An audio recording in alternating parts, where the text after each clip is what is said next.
कहीं फिर से गलत डायरेक्शन में तो नहीं जा रहा और गलती से भी दुश्मन के एरिया में इन कर गया ना। फिर से कंपास साथ नहीं लाया। हे माता रानी, अब तो तुम ही मालिक हो। जय माता दी।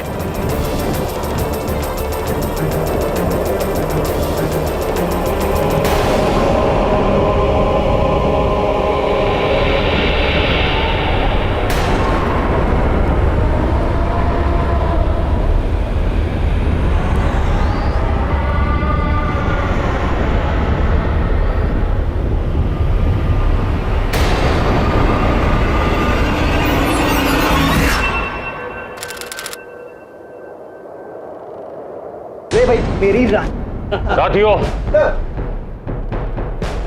Welcome the new entrant to 56 Rashtriya regiment, जवान वीर प्रताप। जय हिंद। जय हिंद। वीर, तुम्हारी ब्रीफिंग कल सुबह 09 आवर्स पे होगी, तब तक आराम करो। Yes sir. At ease. दे वापस। चलो भाई।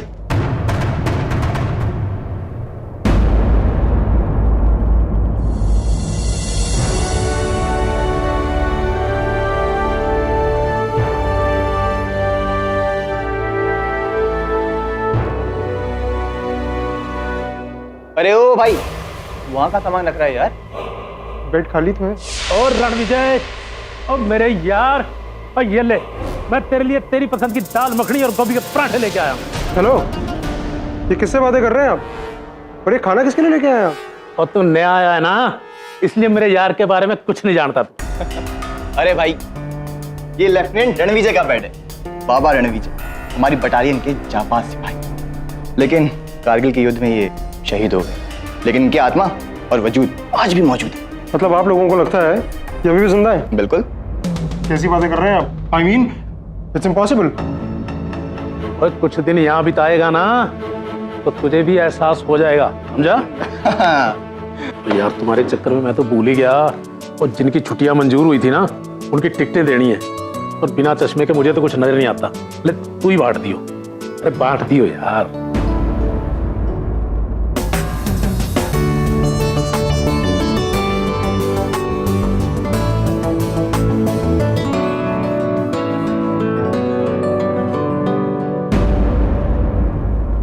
लेफ्टिनेंट रणविजय सिंह।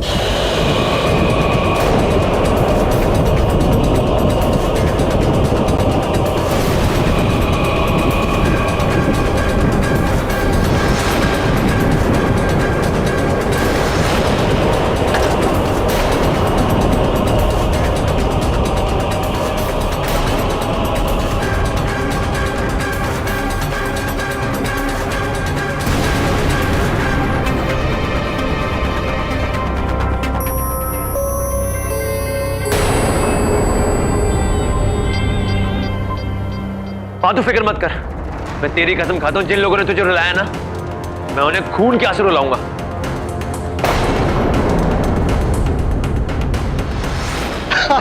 अरे भाई, इसमें इतनी चौंकने वाली कौन सी बात है? रणविजय को भी बाकी सोल्जर्स की तरह साल में 2 महीने की छुट्टियां मिलती हैं। लेकिन एक इंसान जो जिंदा ही नहीं है, वो ट्रैवल कैसे करेगा? ट्रैवल तो तू करेगा, यहां से ऊपर, समझा? तारापाजी, आप भी इस बटालियन में हो? ओ जी, ये देखो, ये मेरे चचेरे भाई तारापाजी। भाई कहता है और काम दुश्मनों के। अपने बाप से बोल दियो, उसका सारा कर्जा चुका दूंगा, बदले में मेरे घर के पेपर्स मुझे वापस चाहिए, समझा? तो पाजी, मैं ये फैमिली मैटर में क्या? अगर मेरी माँ को कुछ हुआ ना, तो मैं तेरे और तेरे खानदान को खत्म कर दूंगा। अरे यार, मैं इधर को छोड़ो। क्या करोगे तुम लोग? क्या कर रहे हो? हम यहाँ आपस में लड़ने नहीं आए हैं, हम यहाँ दुश्मनों से लड़ने आए हैं। चलो हाथ मिलाओ, चलो यार।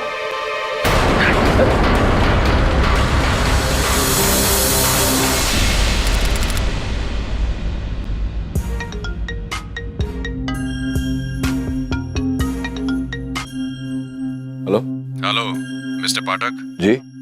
मुझे आपसे बहुत जरूरी काम है। बोल कौन रहे हैं आप? सॉरी, मैं आपको खुलकर फोन पर नहीं बता सकता। आप इस वक्त कहाँ पर हैं? कभी भी मैं अपने कार्यालय में हूँ, आ जाइए। नहीं, मैं वहां नहीं आ सकता। मुझे आपसे एक टॉप सीक्रेट केस को डिस्कस करना है। मैं आपको बताता हूँ कहाँ पर मिलना है।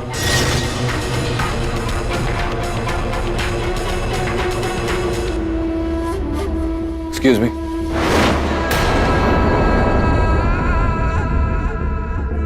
आप ही ने फोन करके बुलाया था? वो इतना इम्पोर्टेंट नहीं है। इम्पोर्टेंट वो है जो मैं अभी आपको बताने जा रहा हूँ। बताइए। 2 दिन पहले आर्मी का एक जवान मारा गया है, वीर प्रताप सिंह। ये भी अपने आप में बड़ी बात नहीं है, लेकिन असली बात यह है कि उसकी हत्या का इल्ज़ाम उसी के बटालियन के लांस नायक तारा सिंह पर लगा है, शायद किसी आपसी दुश्मनी के तहत। सारे एविडेंस उसके खिलाफ है।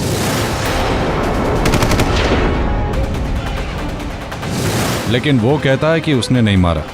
मैं सिविलियन हूँ, इसमें मैं क्या कर सकता हूँ? आर्मी लॉयर तो प्रोसिक्यूशन के लिए कंपलसरी है ही, लेकिन डिफेंस में तो कोई भी खड़ा हो सकता है। अगर तारा सिंह इनोसेंट है और सिर्फ इस वजह से गिल्टी प्रूव हो जाता है तो ये उस पर ज्यादती होगी और हमारी आर्मी के मुंह पर भी कालिक पुत जाएगी।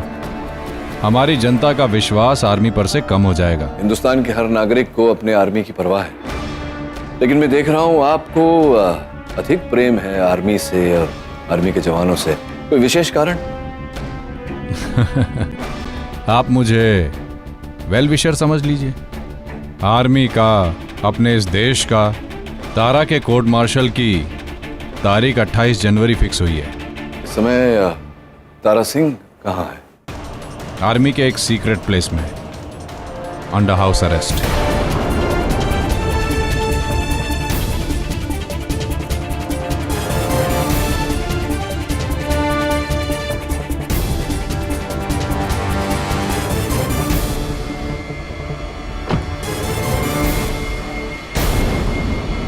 मिस्टर पाठक, हम भी चाहते हैं कि तारा सिंह के साथ इनजस्टिस ना हो, और हमें बड़ी खुशी होगी अगर आप जैसा रिस्पेक्टेड वकील उसको डिफेंड करेगा।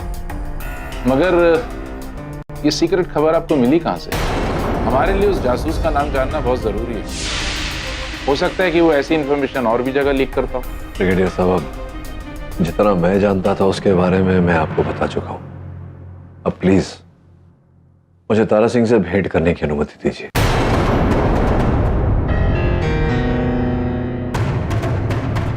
ओके। तारा सिंह,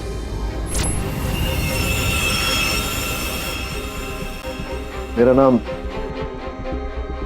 केडी पाठक है। मुंबई से आया हूं तुम्हारी वकालत करने। जानना चाहता हूं कि उस रात क्या हुआ था। चुप क्यों हुआ तारा? बताओ। क्या करेंगे आप? जान के सत्य को उजागर करूंगा। अगर तुम वास्तव में निर्दोष हो तो तुम्हें कोर्ट में निर्दोष प्रमाणित करूंगा। तुम्हारा खोया हुआ सम्मान तुम्हें लौटाऊंगा।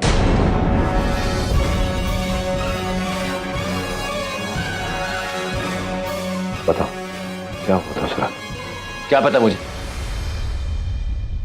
हम दोनों आउटपोस्ट नंबर 32 के पास तैनात थे। मेरा बस चलता तो मैं उसकी शक्ल भी नहीं देखता, पर ड्यूटी इज ड्यूटी।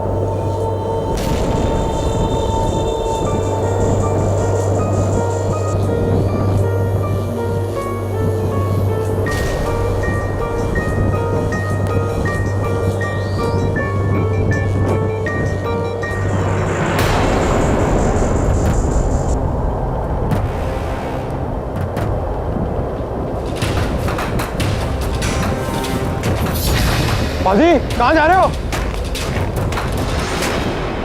यार अजीब आदमी है यार। उस साया का पीछा करते करते मैं आगे तक निकल गया। फिर अचानक 10 मिनट बाद एक गन शॉट की आवाज।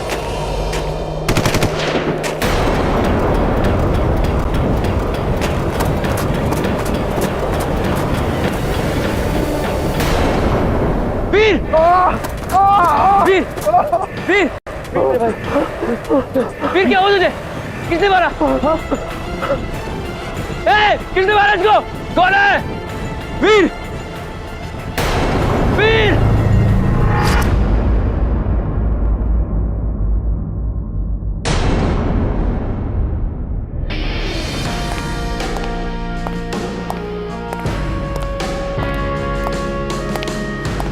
Mister Pathak, public prosecutor major Gupta, please.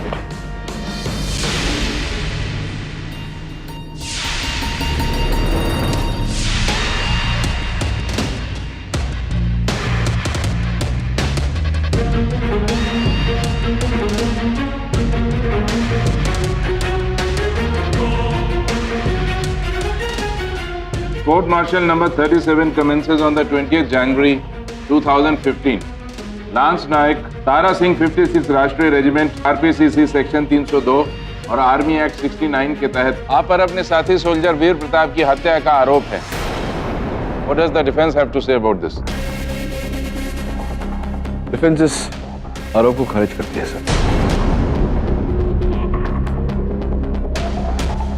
Sir, ये है वीर प्रताप की पोस्टमार्टम रिपोर्ट, जिससे साबित होता है कि गोली पॉइंट ब्लैंक रेंज से चली थी। और ये उसकी बैलिस्टिक रिपोर्ट जो प्रूव करती है कि गोली इंसेस राइफल रजिस्ट्रेशन नंबर 06439 से निकली थी। और ये रिकॉर्ड प्रूव करता है कि ये राइफल तारा सिंह को दी गई।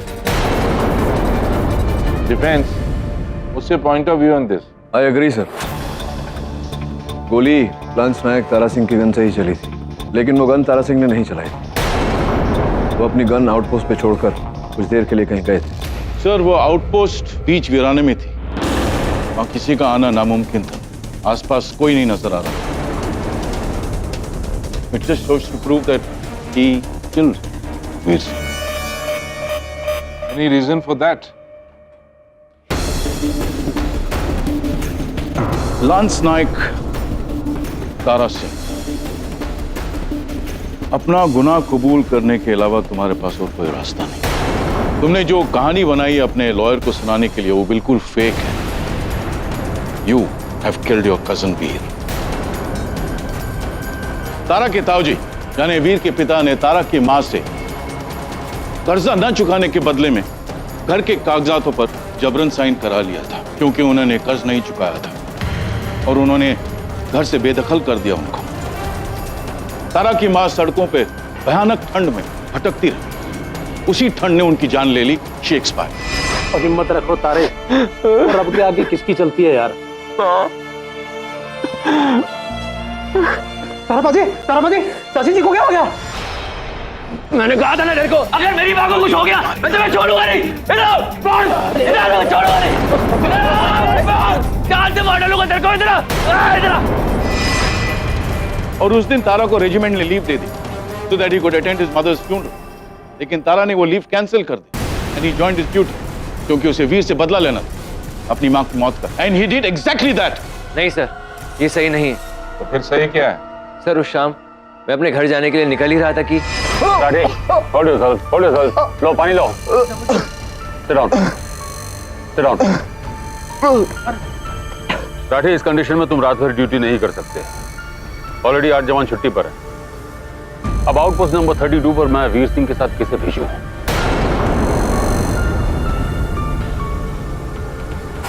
सर अगर इसकी तबीयत खराब है तो मैं चले जाता हूँ। और तुम तो अपनी माँ की फ्यूनरल पर जाओगे।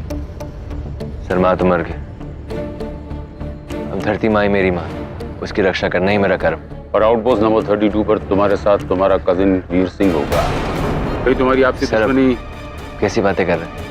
ड्यूटी पे मैं सिर्फ एक फौजी हूँ, किसी का भाई या रिश्तेदार नहीं। हम मुझ पे भरोसा कर सकते हैं। जेसीओ साहब, तारा सिंह जो कह रहा है क्या वो सत्य है? जी हाँ, तभी तो मैंने उसे वीर के साथ ड्यूटी पर भेजा था। And I never doubted his integrity और पेट्रियटिज्म। सर, ये देशभक्ति तो तारा के लिए सिर्फ एक बहाना था। उसे ड्यूटी इसलिए ज्वाइन करनी थी क्योंकि वीर भी उसी ड्यूटी पे था। वो एक मौके की तलाश में था ताकि उसे मारकर वो अपनी मां की मौत का बदला ले सके। Does defense agree on this? Absolutely not sir. तो तारा सिंह ने अपने बयान में कहा है कि वो उस रात नाइट लेंस से आसपास के इलाके को मॉनिटर कर रहा था और उसे वहां हलचल भी दिखाई दी। तुम फिर वहां देखने गए, क्या दिखा वहां तुम्हें? उस जगह पहुंचकर मुझे कुछ दिखा नहीं।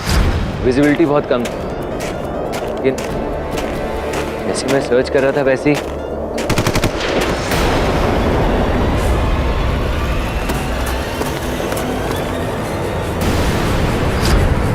अब प्रश्न ये उठता है सर कि वहां कोई तीसरा था या नहीं, और अगर था तो कौन था? सुविधा राठी, उस रात तारा सिंह आपकी जगह पर ड्यूटी कर रहे थे क्योंकि आपका स्वास्थ्य खराब था। आपके बैरक के ही एक साथी ध्यान सिंह ने कहा है ना, एक कोट सर, करीब रात के 1:30 बजे जब मैं उठा तो सूबेदार राठी अपने बिस्तर पर नहीं थे। कहाँ गए थे आप? सर मैं अंदर थोड़ी घुटन महसूस कर रहा था, इसलिए बैरक के बाहर चला गया था। विचित्र बात है कि बैरक्स के बाहर इतने सारे सुरक्षा कर्मी उपस्थित थे, किसी ने आपको देखा नहीं।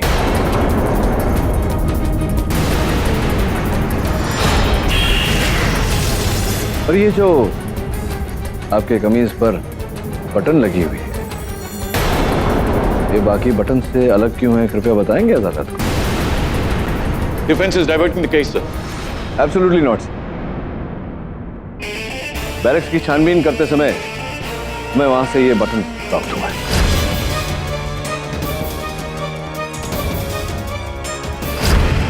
मुझे पूरा विश्वास है सर कि ये बटन सूबेदार राठी के कमीज का ही, जो उस रात दीवार फांद कर भागते वक्त टूट कर वहां गिरा था।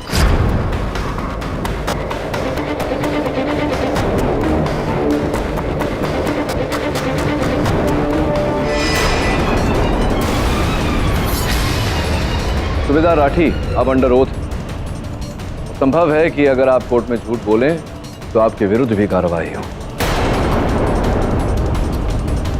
ये बटन आपकी कमीज का है या नहीं? हाँ सर, लेकिन सर उस रात हम जानते हैं क्या हुआ। इनके बैरक्स के साथी का यह कहना है कि 1:30 बजे ये अपने बैरक्स में नहीं थे, अपने बिस्तर पर नहीं थे, और पोस्टमार्टम रिपोर्ट के अनुसार डेथ भी 1 और 2 के मध्य में हुआ है। संभव है कि तीसरा व्यक्ति जो बॉर्डर पर था वो सूबेदार राठी ही था। नहीं सर, मैं तो I'm सॉरी सर, मैंने आर्मी का डिसिप्लिन जरूर तोड़ा, लेकिन वीर को मारने में मेरा कोई हाथ नहीं और ना ही उससे मेरी कोई दुश्मनी। तो फिर उस रात तुम गए कहाँ थे? सर वो पास के पुंज गांव में किसी को अर्जेंट पैसे देकर सर घर भिजवाए थे। सर इमरजेंसी थी, इसलिए उस रात सर तबीयत खराब का बहाना करके मैं। Shameful. The court martial orders a separate probe into this. और इसके साथ डिफेंस का थर्ड पार्टी दलील भी फेल हो गया। वहां कोई तीसरा नहीं था। तारा इज दी ओनली किलर। नहीं सर, वहां कोई और भी था। मुझे लगता है रणविजय सिंह।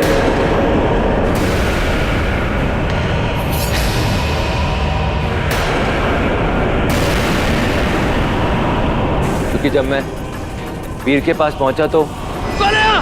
मेरे सामने आ!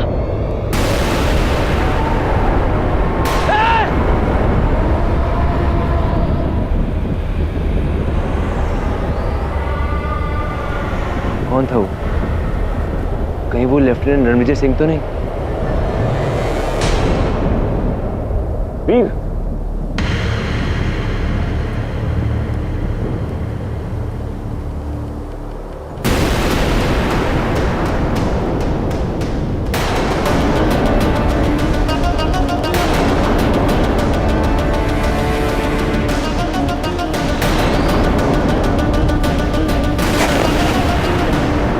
नहीं सर, मैंने नहीं मारा इसे सर।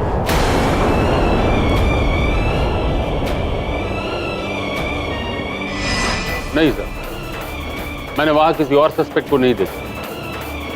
अब ये लेफ्टिनेंट रणविजय की बात कितनी सच है आई डोंट नो। उसके तो कई किस्से हैं, पर वो वीर का कत्ल क्यों करेगा? नहीं सर, मैं ये नहीं कह रहा कि लेफ्टिनेंट रणविजय ने वीर को मारा है, लेकिन आई एम श्योर मैंने वहां एक सफेद आकृति देखी थी जो उनकी थी। उन्होंने सब कुछ देखा और वही गवाह हैं मेरे इनोसेंट होने का। और हम 5 साल पहले शहीद हुए सिपाही की आत्मा से पूछेंगे कि लेफ्टिनेंट रणविजय, बताओ वीर को किसने मारा?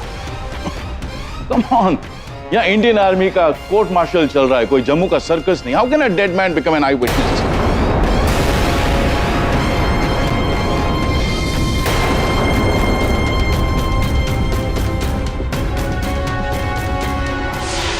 पॉइंट तो सही है इनका।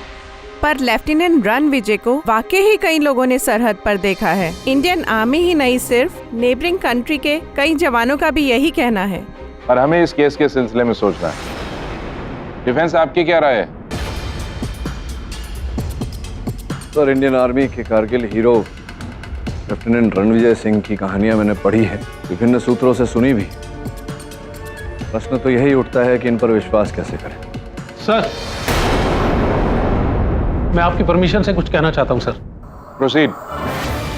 सर, जिस रात वीर का कत्ल हुआ उससे अगली सुबह मैं हर रोज की तरह रणविजय के बेड पर चाय लेकर गया था। ये ले भाई रणविजय, तेरी चाय।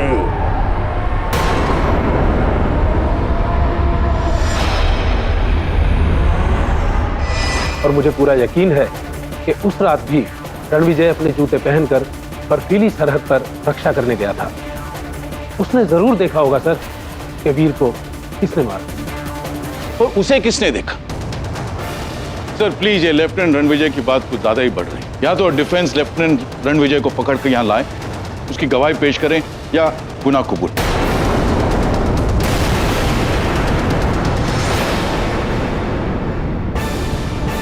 ये क्या इनडिसिप्लिन है? कोर्ट मार्शल के बीच में ऐसे interference? Sorry sir, very important message. बाहर अभी अभी कैंपस में ये कागज सीसीओ के केबिन के बाहर इस फोटो के साथ मिला है। तो सूबेदार तारा सिंह और लेफ्टिनेंट रणविजय की फोटो एक साथ। ये क्या लिखा है? नोट। वो निर्दोष है, उसे छोड़ दो। It's sign by Ranvijay Singh. ये कैसे मुमकिन है? ये जरूर किसी की शरारत है।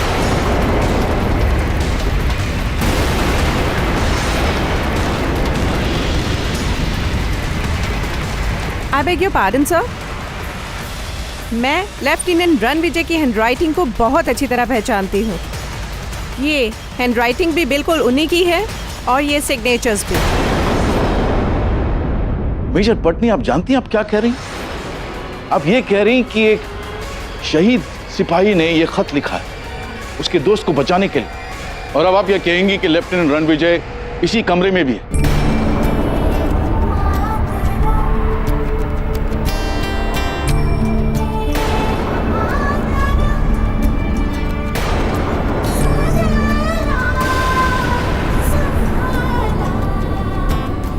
What is going on? I'm sorry sir, मेरा फोन बजा। और ये रिंगटोन सर, मेरा फोन तो साइलेंट पे था और ये रिंगटोन भी मेरा नहीं है। सर, ये रिंगटोन तो रणविजय का हुआ करता था। वो अक्सर कहा करता था कि ये उसका फेवरेट सॉन्ग है। रणविजय? पर मेरे फोन पे उसका रिंगटोन कैसे आया?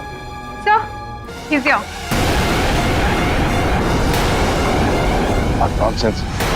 आप अपना संतुलन मत खोइए, ये आपको शोभा नहीं देता। सर, लेफ्टिनेंट रणविजय ना से ही कोई तो है जो इस केस को नया मोड़ देने की कोशिश कर रहा है। वैसे भी उस चिट्ठी को इन्वेस्टिगेट किए बिना इस केस में आगे बढ़ना ठीक नहीं है। The court martial orders to investigate this paper, जिसके लिए 2 दिन का समय दिया जाता है। We shall convene 2 days later at 8:30 hours. Dismissed.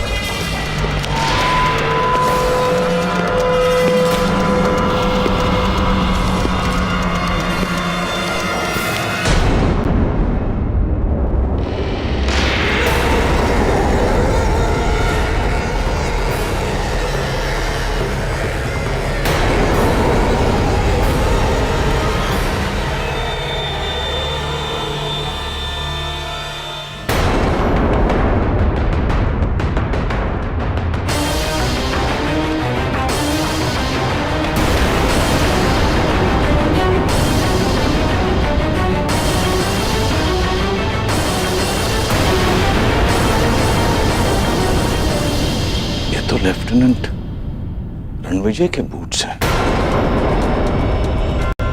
ये यहां कैसे?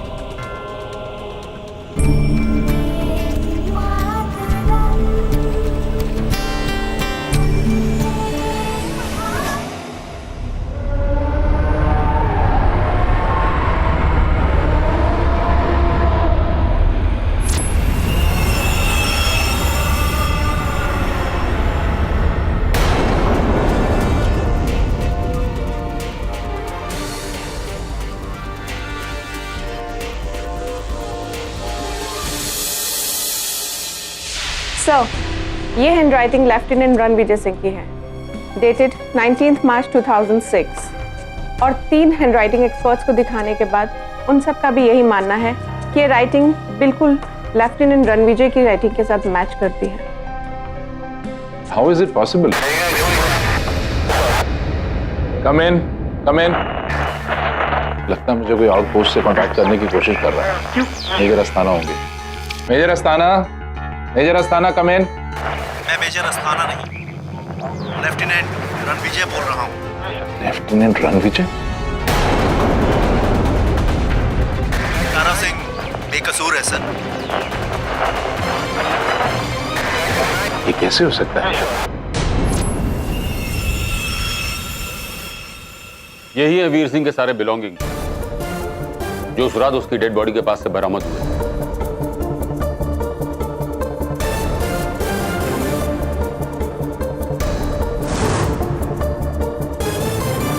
ये इनकी राइफल पर भी ऐसा खंजर, बेयोनेट होना चाहिए।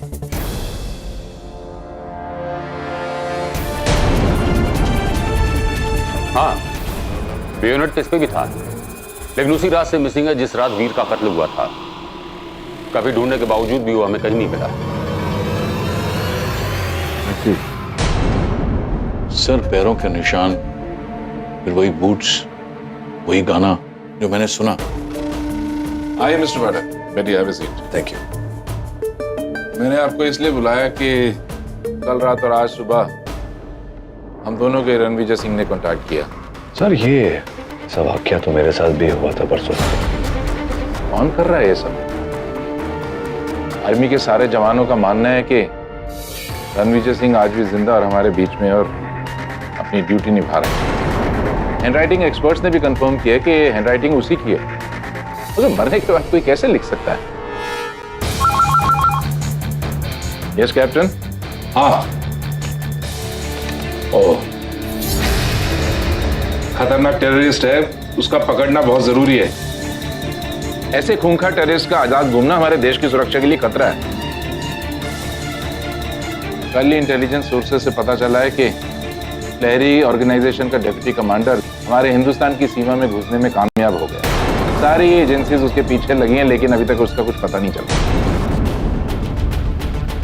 वैसे मेजर साहब बताइए, जिस दिन कोर्ट मार्शल शुरू हुआ था, कैंटीन में खाने में, नाश्ते में क्या बना था कुछ? जहाँ तक मुझे पता है मक्के की रोटी और लहसुन की चटनी बनी। लहसुन की चटनी बनी थी। अर्थ ये होता है कि कल कैंटीन में दही कड़ी बनी होगी। हाँ, बिल्कुल सही कहा आपने, दही की पीली कड़ी बनी थी। लेकिन ये सवाल आप क्यों कर रहे हैं? कड़ी से कड़ी जुड़ेगी। कोर्ट मार्शल रिज्यूम्स, डिफेंस में प्रोसीड। सर, ये लेफ्टिनेंट रणविजय सिंह द्वारा लिखे गए वो 2 पत्र हैं, किंतु इस बार मैं चाहूंगा कि आप इन्हें पढ़े नहीं। दूंगी।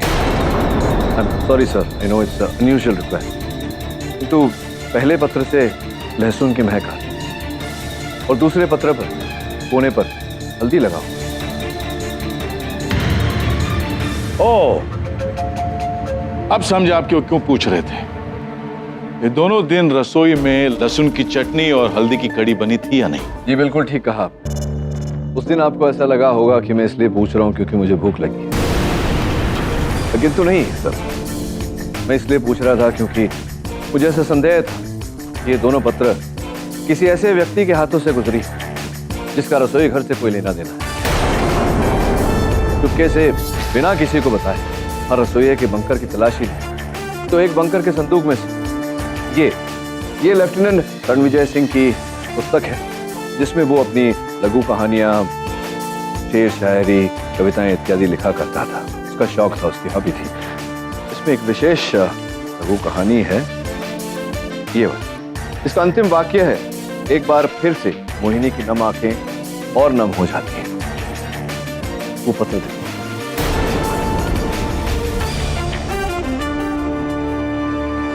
ये हिस्सा यहां से फाड़ा गया था, जिस पर लिखा है वो निर्दोष है, उसे छोड़ दे।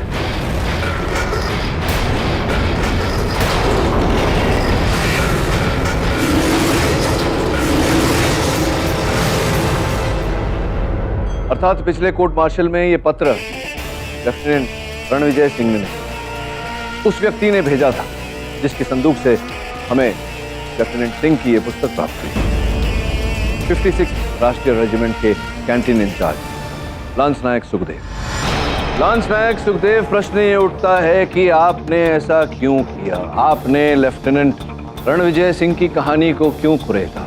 इस प्रश्न का उत्तर ये है कि संभवतः जो आकृति तारा सिंह को वहां सीमा पर दिखी थी वो आप ही थे। आप ही ने वीर सिंह की हत्या की। जी नहीं, वो मैं नहीं था।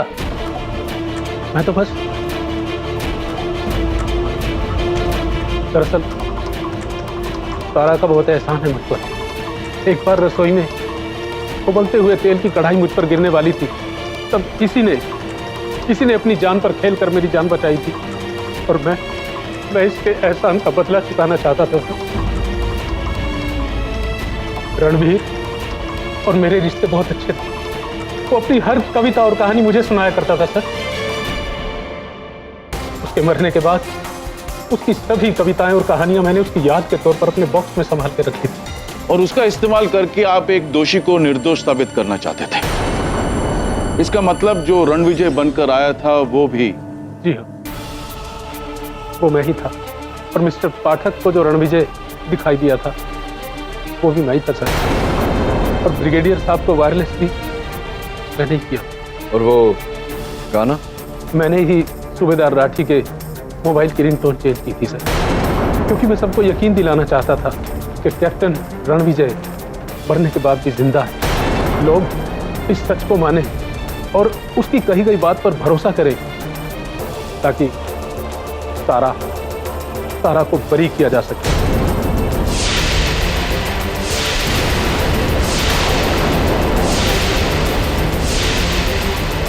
अब तो ये शिकंजा और भी कस गया है। जैसे लेफ्टिनेंट रणविजय की मिस्ट्री सॉल्व होगी, ये केस ऑलमोस्ट सॉल्व हो गया हो।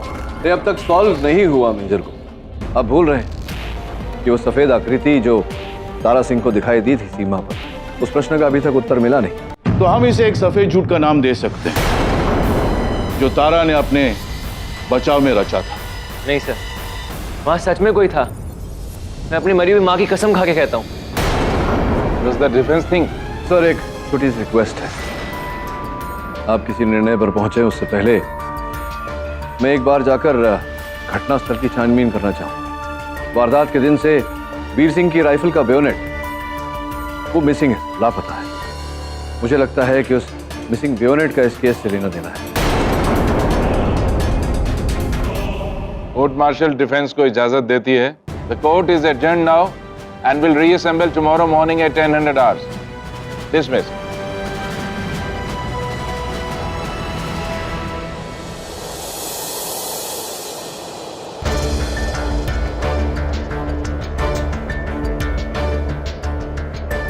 तुम और वीर किसी आउटपोस्ट पे थे? जी सर, एग्जैक्टली यही जगह। और वो धुंधली आकृति तुम्हें वहां उस ओर दिखी? जी सर। तो फिर वहां तुम गए और कितने समय तक उस तरफ चले? सर, यही कोई लगभग 5 मिनट। देखते। जी।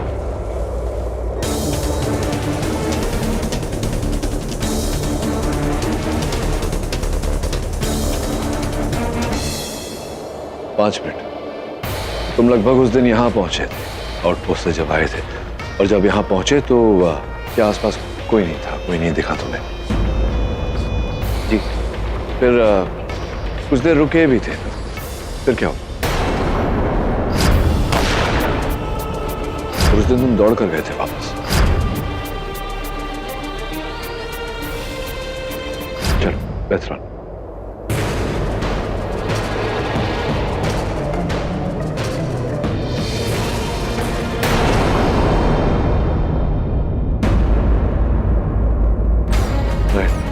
और फिर तुमने वीर की लाश को यहाँ पाया, उसे गोली लगी हुई। तो वो आकृति तुम्हें फिर से दिखाई दी? हाँ सर।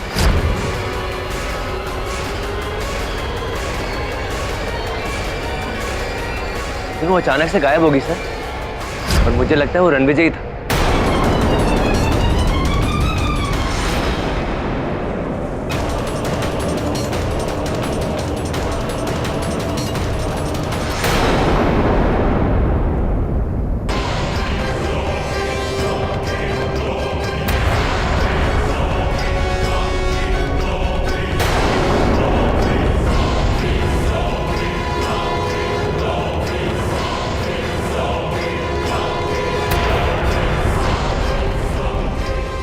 पर तो खून लगा हुआ है किसी का। जरा देखो कहीं ये वही बेयोनेट तो नहीं जो वीर की राइफल में लगा था। सही कहा सर आप, ये INSAS राइफल का डैगर है जो सर वीर के हाथ में था। लेकिन वीर के शरीर पर तो कोई चाकू का घाव था नहीं, तो फिर ये लहू किसका लगा है? हो सकता है वो तीसरे व्यक्ति का, हो सकता है वीर ने उस पर वार किया।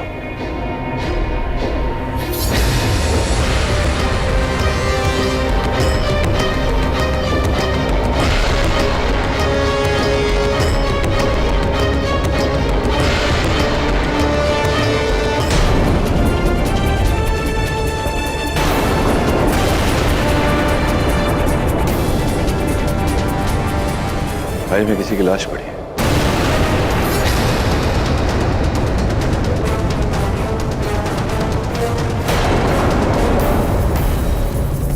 किसकी लाश?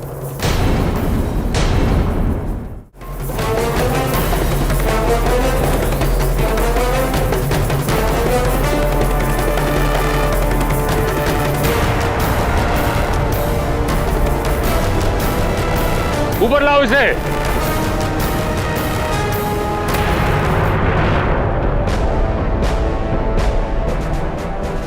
Remove the hood.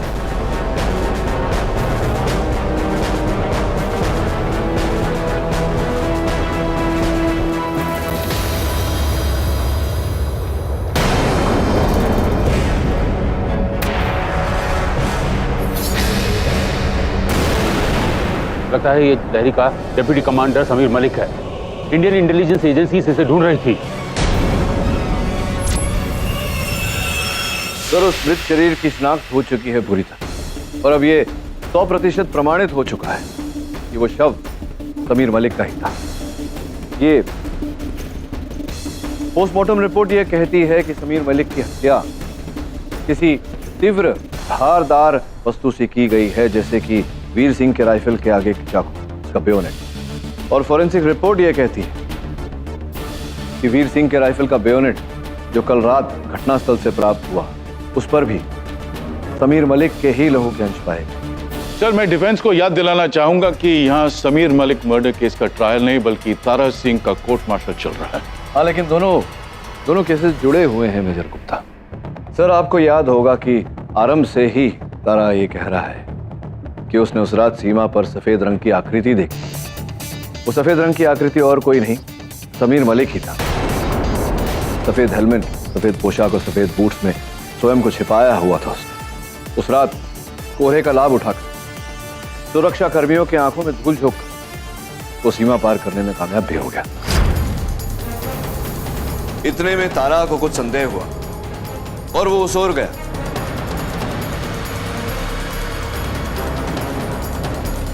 कि नाइट लेंस होने के बावजूद दृष्टि केवल 30 मीटर से ज्यादा नहीं। इसी का फायदा उठाते हुए समीर मलिक अपना रास्ता बदला और आउटपोस्ट के करीब पहुंच गया जहां वीर अकेला था। रुक जा नहीं तो मैं गोली मार दूंगा। कोई हरकत मत करना, नहीं तो मैं गोली मार दूंगा।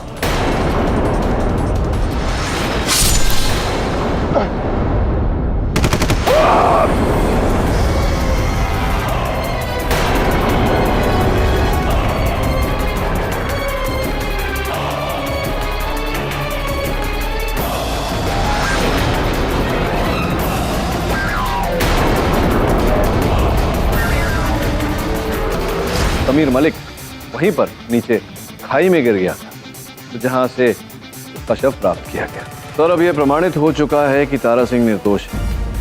मैं आपसे अनुरोध करता हूं कि तारा सिंह को इसका सम्मान, इसकी वर्दी और इसकी ड्यूटी लौटा दी जाए।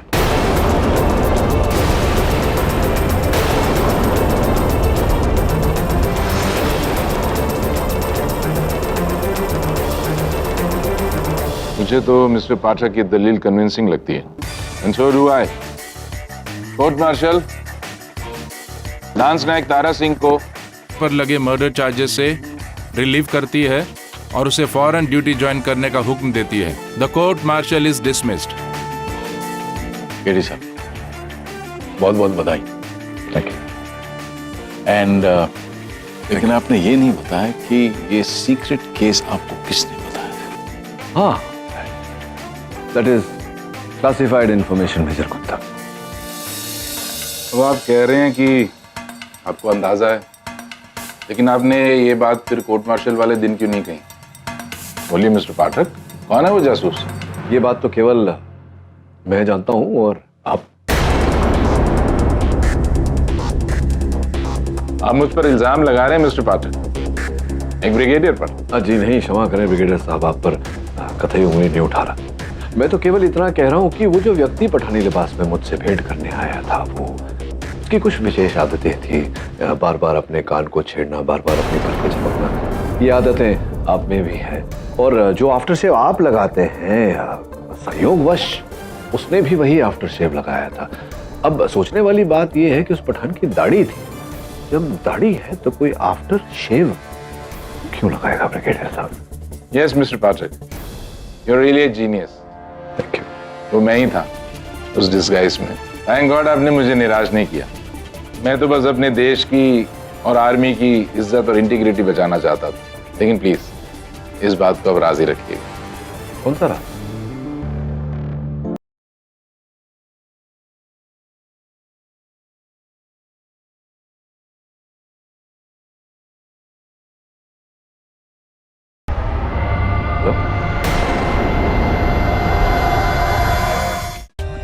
For more updates, subscribe to our channel, click the show links and enjoy watching the videos.